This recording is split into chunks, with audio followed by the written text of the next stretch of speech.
Hello, my name is Dr Jonny Furze and I work for the Bristol University Chemistry Outreach Team. This is going to be a short lecture on my PhD research, but also on how I came to do a PhD and kind of what a PhD involves. So where did I begin? I grew up just outside of Slough, about 20 minutes outside of Slough in a little tiny village. I did all my GCSEs and my A-levels here. I decided to do chemistry, physics, maths and philosophy purely because I enjoyed those topics and I was, I guess, quite good at those topics. I chose the philosophy just to kind of distance myself a little bit from the sciences. After my A-levels, I chose to go to university. I chose to go to Bristol University, and I did an undergraduate degree here in chemical physics. I also then stayed and did a PhD here, and I now work at the university. So what to do after your A-levels? There are a few different options. Obviously you can go straight into a job, you can find work and start earning money, or you can become an apprentice and learn how to do a job and then obviously eventually become more highly employed. You can go on and do more education, you can go to a college, you go to university like I decided to do, and just kind of further your learning. Or you can do a combination of the two. You can find a job where the employer will train you on the job, or they'll pay for some training outside of work, or you can have a job and you can do your own study outside of those work hours. So I chose to go to university, but how do you choose to go to a university? So I've always tell people, choose somewhere new, choose somewhere maybe you haven't been before or that you don't know particularly well. And I'd always recommend going somewhere away from your parents. You get to learn a bit about yourself. You learn how to cook, you learn how to do your own washing, which you may never done before. You learn how to enjoy your freedom, learn how to enjoy your time. You get to go to loads of gigs, you get to go to clubs, you get to go to bars, loads of different sporting events and sport that you can become involved with. The universities are pretty kind of rife with things to do, so it's a great place to learn about yourself, essentially. You need to choose whether you want to go to a campus or a city university, because those styles of universities are quite different. So once you've chosen a university, or how do you choose a course? So I would always recommend choosing something you enjoy. If you don't enjoy the topic, you're going to be studying it for 3 or 4 years. If you're not enjoying it, you're going to have a really rubbish time, and you're more likely to do well in a subject that you're actually enjoying rather than one that you're not. So yeah, pick something that you enjoy. You need to choose whether you want to do a 3 or 4 year course, so you need to decide what kind of qualification you want at the end, a bachelor's or a master's. You need to choose whether you want a year abroad. So if you're doing a master's course, they quite often give you the option of a year abroad, so you get to study your 3rd year in a different country. You can normally choose any country depending on the university and what links the university has with other countries, but as long as you speak the native language of that country, kind of at least semi-fluently, so you've done an A-level in that language, and probably some extra learning whilst you've been at university to kind of brush up on your skills, you can then do that 3rd year in any country. Obviously, if it's an English-speaking country, it makes it a bit easier for people, but it can be quite a nice challenge to have to become quite fluent in another language. You can also choose to have a year in industry. So some courses have their 3rd year as a year in industry, or it might be a 4th year for a year in industry. You get to work in a company. You get to do research in a company. You get to live in a completely different place, just like with a year abroad. And some of those placements may also be abroad. So you just get a different kind of outlook and a different set of skills from your degree if you choose one of these options. So I would always recommend one of these options. So why do I love chemistry? I'm always thought I've been quite a practical, quite a hands-on kind of person. I've always enjoyed making things. So when I was younger, I had quite a few Lego sets and quite a few Meccano sets. So I like building things, and building a Meccano set is essentially quite similar to building a complex molecule such as this. So you might recognise some of the functional groups, some of the parts of this molecule, and when you understand the interactions between those different functional groups, it's very similar to building a piece of Meccano. You know how they interact, you know how you can put them together, and if you put them together piece by piece, you will eventually be able to make a complex molecule such as this. I've always enjoyed learning and understanding how things work, and chemistry gives you a really good kind of outlook on how things work and how everything in the world kind of essentially functions on an atomic scale. I found it easier than physics, which was a personal choice, obviously. I did enjoy physics, and it was one of the options for me to do at university, but I found chemistry more enjoyable, possibly because I was slightly better at it than at physics. But yeah, like I said, choose something you enjoy. I don't think I would have enjoyed a straight physics course, so that's why I didn't choose to do that. They also have a lot of contact time. So if you do a science at university, you generally have 20 hours or more a week at university, and that's either doing labs, or you're in a lecture, or you are having kind of workshops. And yeah, you essentially get good value for money. So everyone pays the same for the years that they are at university, but if you do a science, then you do kind of get really good value for money. So I'll take you through the course that I decided to do. So I did a master's course in chemical physics with industrial experience. So in my first year, I needed 60% to carry on because it was a master's course. If you do a bachelor's, you need 40% to carry on. So because I needed 60%, I was working throughout the first year and developing some quite good working habits, but while still having plenty of time to enjoy my life as a fresher, which is obviously you go to university, you want to be able to have a good time. So I did 3 hours worth of labs a week, which is a small experiment essentially designed to give you some lab skills. You have lab skills from doing your A-level chemistry and A-level physics, but lab skills at university are slightly different.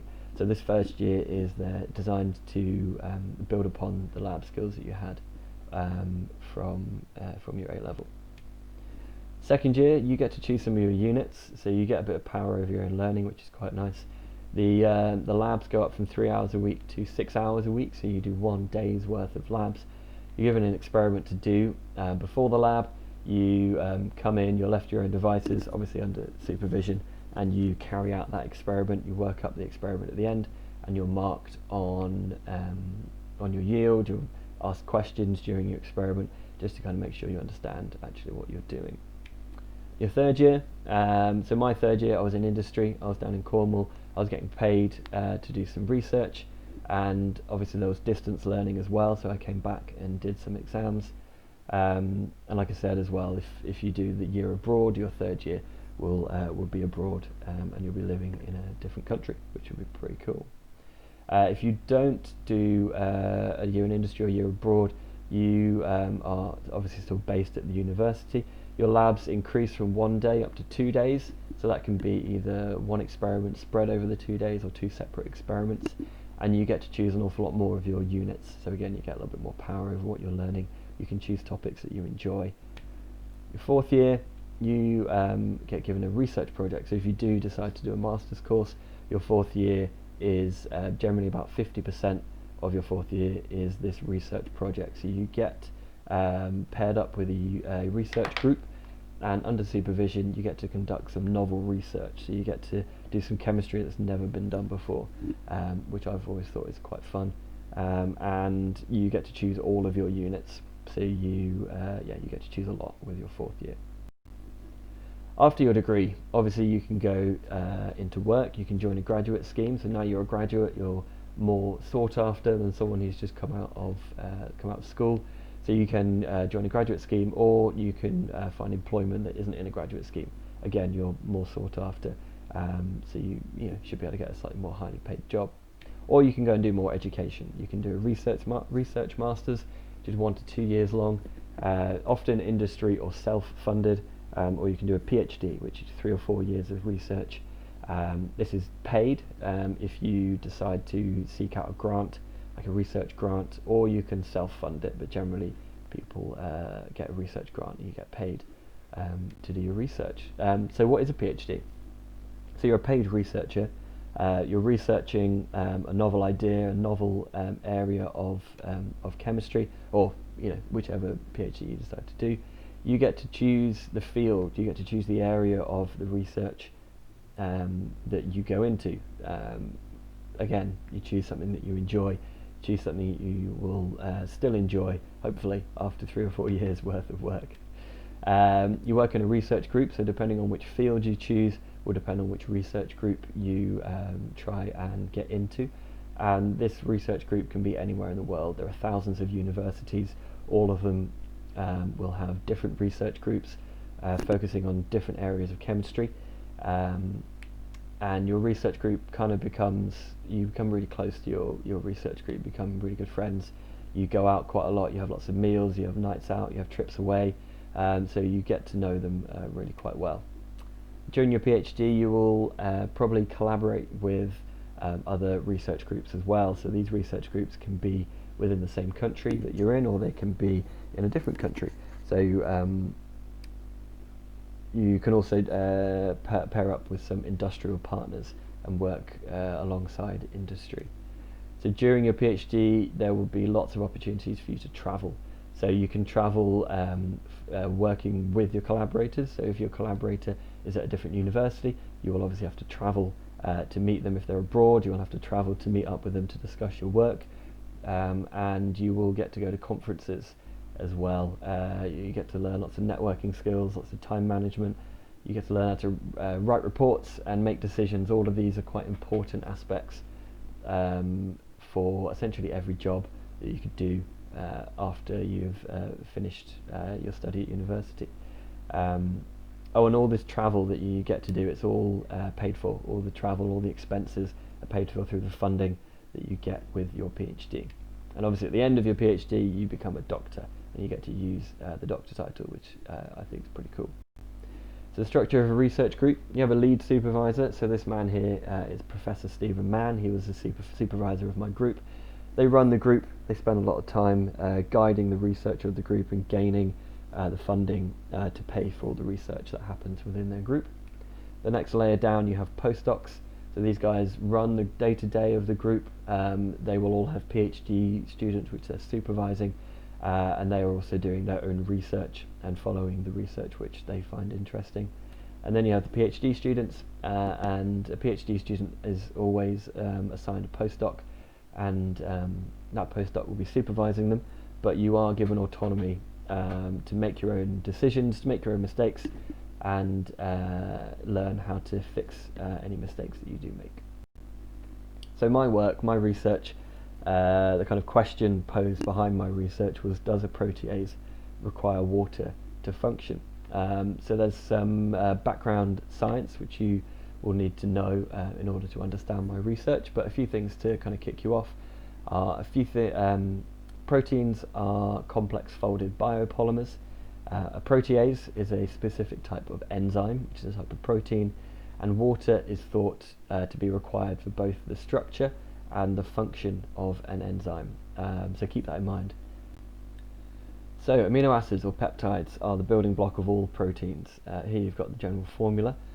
You've got an amine end group, and you've got a carboxylic acid end group, and this chemistry of the end groups is very important for the formation of a protein.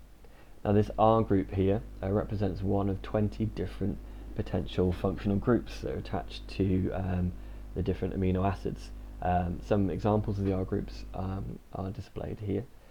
These 20 different monomers or peptides combine in many different arrangements to form long polymeric chains, and they create all the proteins that exist, which is calculated to be hundreds of thousands of different proteins. So how do these amino acids form all of these different proteins? We've got different structures to the proteins. So we'll start off with the primary structure. So amino acids undergo a condensation reaction between the carboxylic acid and the amine end groups, and you form peptide bonds. So the red lines between each of these amino acids, between each of these peptides, is a peptide bond. When you join lots of these amino acids up together, forming peptide bonds between them all, you get a polypeptide chain, and that is the simplest aspect of the protein structure. This polypeptide chain can fold in quite a few different ways, and it can bring about specific different structures, and it brings very specific sections of the chain closer together through this folding, and you create a lot more order. So the peptides can hydrogen bond with each other, and by hydrogen bonding between different folds in the structure, you can form a few different characteristic secondary structures. So here we've got an alpha helix and we've got a beta sheet. So an alpha helix is a helical structure with the interaction or the hydrogen bonding happening between each helical turn, between the different peptides in the helical turn, and a beta sheet is a sheeted structure with the interaction happening between these different ribbons. Now, rather than drawing out the structure each time, so the atomistic view obviously takes quite a long time to draw out and looks quite complicated, a much more simpler way of visualizing this is representing the structures in this cartoon form. So these folds in the chain for this secondary structure brings, like I said, different parts, often distant parts of the polypeptide chain closer together, and this will help bring about certain protein-based processes that can occur, but I'll come back to that a little bit later. So the secondary structure, after the secondary structure you have tertiary structure. These secondary structure features fold up upon each other and they interact with each other, again via hydrogen bonding, but also this time via ionic and covalent bonding. As the order of this structure is increased, the entropy of the structure is decreased, and that means that the enthalpy of stabilization has to increase, and it does that via these bonding interactions. If you didn't have these bonding interactions between the secondary structures, then it would be energetically unfavorable for the protein to remain in a folded structure, and it would spontaneously unfold. So this hydrogen bonding, the ionic and the covalent bonding between the secondary structures helps retain this conformation, helps retain the shape of a protein, and the shape of a protein is very important for its function. So like I said before, you can display using kind of the atomistic structure, the ball and stick model. Looks quite messy, so using the kind of cartoon structure or the ribbon model makes it look a bit more kind of easy to understand. So in here you've got some beta sheets and you've got an alpha helical turn, but another way of displaying the tertiary structure is using a space filling model. So this essentially displays the available external surface that can interact, and the different colours that are shown here represent different functional groups that are displayed on each of the peptides. So each protein has a specific function, and that function can only be carried out due to the specific shape or the specific conformation of the protein, and that's quite key to understanding the enzymatic proteins, which I'll come to in a little. So following on from tertiary structure, we have quaternary structure, and this creates even more order into the protein. So some proteins bring together protein subunits, so they're bringing together lots of different proteins, and you form a much larger structure. So and those protein subunits again interact via these three different types of bonding. So here we've got the example of hemoglobin. Hemoglobin is formed up of 4 separate protein subunits forming up the hemoglobin protein. Hemoglobin, as I'm sure you know, transports oxygen and carbon dioxide around the body, but proteins don't solely have to be organic biopolymers. They can include some non-organic species as well, and hemoglobin, as you can see here, displays some non-organic species called heme groups, and they're there for the gases to strongly bind to for when they're transporting around the body. So without that heme group, the hemoglobin wouldn't function as a gas transporter, and without the correct folding of the hemoglobin hemoglobin also would not function in the way that it's supposed to. And again, this space filling model just makes it kind of a little bit more easy to understand, a little bit simpler to visualize, and again you can obviously see the heme groups in that space filling structure. So my work has to do with enzymes, so a little bit about enzymes. So enzymes are biological catalysts, and a catalyst is a substance that speeds up a chemical reaction by providing an alternative chemical pathway with a lower activation energy, and that substance, that catalyst, is not changed, or there's no net change in it by the end of the reaction. So enzymes are biocatalysts, and they differ quite substantially from transition metal catalysts, which you guys are probably aware of. So enzymes are large organic molecules, whereas transition metals are generally of a lower molecular weight, and they are generally inorganics. Enzymes are highly specific in which reactions they can catalyze, but transition metal catalysts are often quite non-specific, with the surface absorption chemistry and the ease of the oxidation state change assisting in lowering that activation energy, but it does it for many different chemical reactions rather than the high specificity of enzymes. And also enzymes run at low temperatures, generally below 45 degrees for the majority of enzymes in nature, and transition metal catalysts generally need a much higher temperature and a much higher pressure in order to function. So enzymes, the whole protein, the whole enzyme protein is there essentially to stabilize that active site. So they're very specifically folded, and that specific folding brings residues which are needed in the active site all close together. Otherwise they'd be very distant apart if you didn't have that folding of the protein structure. So you've got the secondary structure folding, you've got the tertiary structure folding. Without that, you wouldn't be able to have this active site with a very specific peptides within it. So only certain molecules can fit within that active site, and only certain molecules can interact with the various residues which are within the active site. That therefore makes the catalyst highly specific. And enzymes also have a very exceptionally high turnover. So here we've got a space filling model of an enzyme. There are some interaction sites within the active site, and you've also got the catalytic site. So the residues in red are the ones which are actually performing the catalytic activity. So my work was on proteases. So proteases are a family of enzymes that catalyze the hydrolysis of peptide bonds. So this means that they can cut up proteins into lots of different pieces. So they break this red peptide bond using water within that reaction, and you again form your carboxylic acid end group and you form an amine end group. So one water molecule is required per reaction, which is important to remember. And also all proteins that are solvated within water have what's called a hydration shell, and that describes all of the water molecules which are surrounding the protein and which are solvating and interacting with the protein in order for it to be soluble within the water.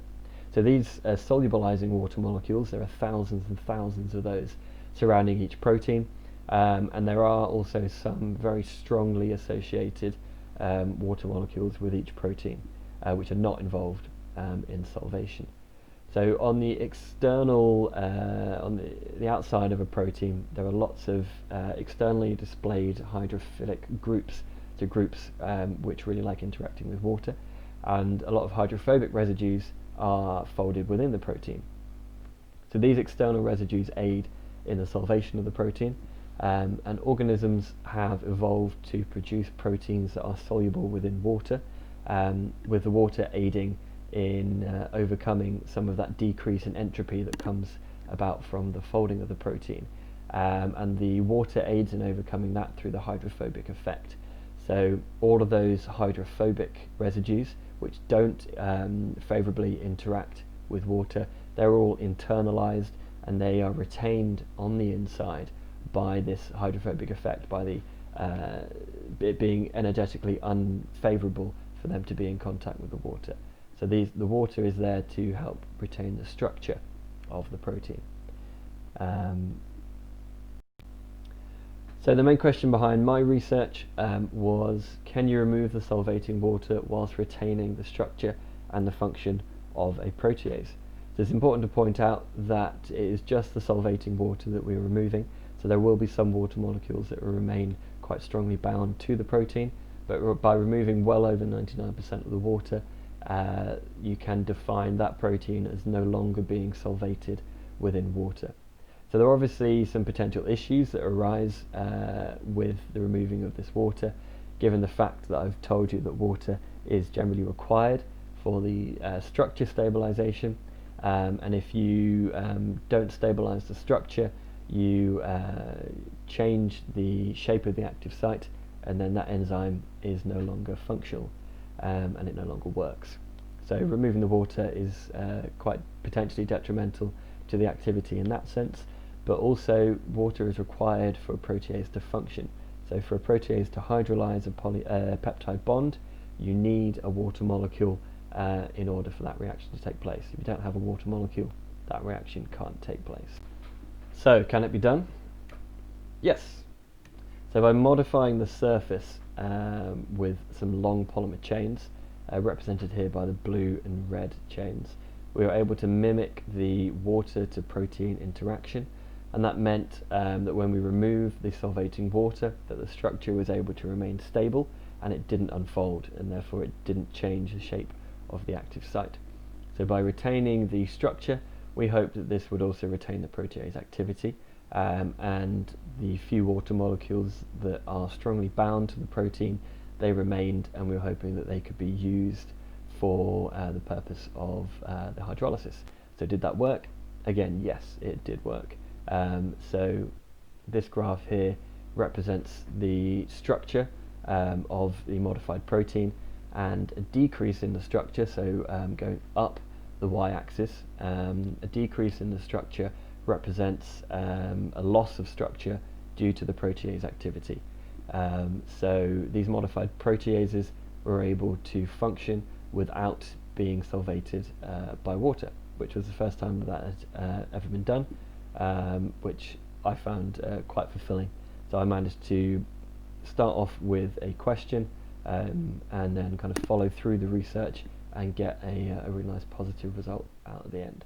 So how are these modified proteins different to a natural or a native protein? Well, the modification to the surface was a multi-step process, and I was able to show that each stage of this surface modification changed the structure or altered the conformation of the protein to a different degree.